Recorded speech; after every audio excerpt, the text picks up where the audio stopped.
নামি দামি মিষ্টির দোকানও ফেল এই মিষ্টিটা আপনারা যখন আমার রেসিপিতে বাসায় খাবেন, ট্রাস্ট মি, এত মজার। আশা করি আর মিষ্টির দোকান থেকে চড়া দামে এটা কিনতে হবে না। হ্যালো এভরিওয়ান, আসসালামু আলাইকুম, বিসমিল্লাহির রহমানির রহিম। প্রিমিয়ামের মিষ্টিও ফেল এই মিষ্টিটার কাছে আমার অনেক পছন্দ এই বালুচরী মিষ্টি। এখানে আমি 2 কাপ ময়দা, 1 চিমটি লবণ, 1 চা চামচ বেকিং পাউডার আর 1 চা চামচ বেকিং সোডা আর 1 চা চামচ নিয়েছি আমি জয়ফল গুঁড়া। তো আপনারা চাইলে এলাচ গুঁড়াটাও দিতে পারেন, তো জয়ফল গুঁড়াটাই দেয়া হয়, এটার ফ্লেভারটা অনেক স্ট্রং আর মিষ্টিটা খেতে অনেক মজা হয়। এখানে আমি 1/3 কাপ ঘি নিয়েছি, আর অবশ্যই ঘি দিয়ে করতে হবে, ঘি দেওয়ার কারণে কিন্তু এই টেস্টটা অনেক বেড়ে যায়। 1/3 কাপ ঘিটা আমার কিন্তু মেল্ট করা না, একটু জমাট বেঁধে আছে। এখন আমি পুরো ঘিটা একটু সময় নিয়ে আস্তে আস্তে খুব ভালোভাবে পুরো ময়দার সাথে মিক্স করে নিব।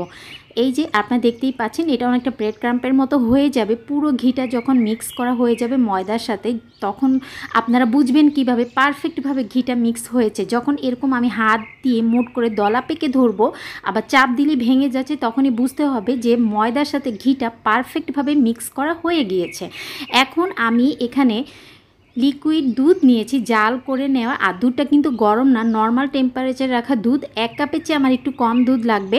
তো আপনারা চাইলে এখানে টক দই ব্যবহার করতে পারেন, তো সেই ক্ষেত্রে টক দইটা খুব ভালোভাবে ফেটে নিতে হবে। তো আমি টক দই ছাড়া দুধ দিয়েই করছি, আর দিয়ে দিব প্রায় 2 টেবিল চামচের মতো পানি। আর এতটুকুন দুধ আমার বেঁচে গিয়েছে, প্রায় 1 টেবিল চামচের মতো দুধ বেঁচে গিয়েছে। আর এটা কিন্তু একদম বেশি সফট করে ফেলা যাবে না, এটা একটু আমরা যে রুটি বানাই সেরকমই হবে, একটু শক্ত ডো হবে। এই যে খুব ভালোভাবে দেখতেই পাচ্ছেন পুরো বাটিটা কিন্তু একদম ক্লিন হয়ে গিয়েছে, আর এটা হয়ে গিয়েছে। আর এটা কিন্তু একদম ডোলে ডোলে মধ্যে বেশি সফট করা যাবে না, এটা একটু এরকম এবড়ো থেবড়োই দেখা যাবে, মানে এরকম একটু ফাটল দেখা যাবে বালুচরীতে, এরকমই হবে এই মিষ্টিটা। এটা কিন্তু একদম সমান করে নেওয়া যাবে না। আমি 30 মিনিটের জন্য রেস্টে রেখে দিয়েছিলাম। 30 মিনিট পর আমি মিষ্টি বানাবো। মিষ্টি বানানোর জন্য আমি এরকম ছোট ছোট মিষ্টি শেপ দিয়ে নিচ্ছি। তো আপনারা চাইলে আরও বড় বা আরও ছোট, আপনাদের পছন্দ মতো আপনারা মিষ্টিগুলো বানিয়ে নিতে পারেন। এখানে আমার 16-17টার মতো মিষ্টি হয়েছে।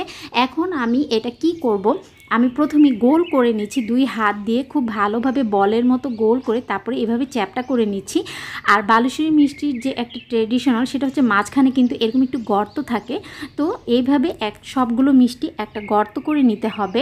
এই যে আপনারা দেখতেই পাচ্ছেন, আর এটা যে এরকম আপনারা দেখতেই পাচ্ছেন যে ফাটল দেখা যাচ্ছে, তাহলে মিষ্টির ভিতরে শিরাটা খুব ভালোভাবে ঢুকবে। এই জন্য মিষ্টিটা একটু এরকমই হবে। এই যে আপনারা দেখতে পাচ্ছেন কত ফাটল দেখা যাচ্ছে। সবগুলো মিষ্টি আমি খুব ভালোভাবে এইভাবে বানিয়ে নিয়েছি।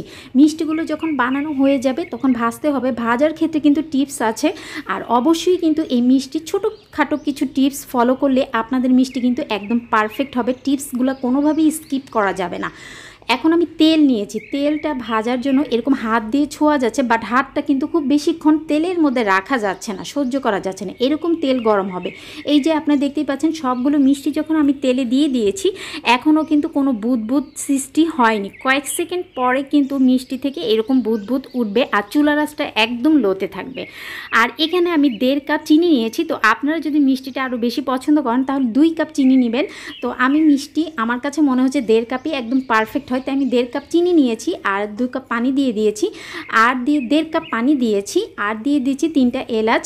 আর এই যে আপনারা দেখতেই পাচ্ছেন 3 মিনিট পরে কিন্তু মিষ্টিগুলো আস্তে আস্তে উপরে ভেসে উঠেছে, অন্যদিকে শিরাটাও হয়ে গিয়েছে। এখন শিরাটা যেন জমাট বেঁধে না যায়, এই জন্য আমি 1 টুকরা লেবু চিপে দিচ্ছি। আর শিরাটা কিন্তু খুব বেশি ঘন হবে না, আবার একদম পাতলাও হবে না।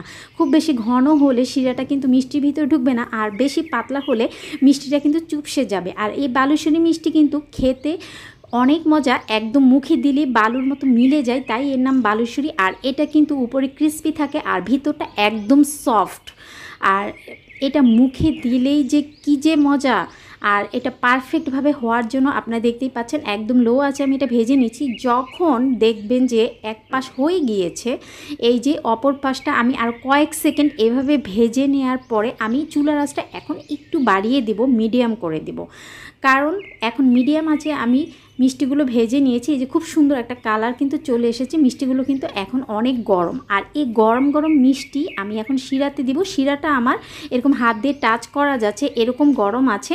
এই গরম মিষ্টিগুলো আমি সরাসরি শিরাতে দিয়ে দিয়েছি।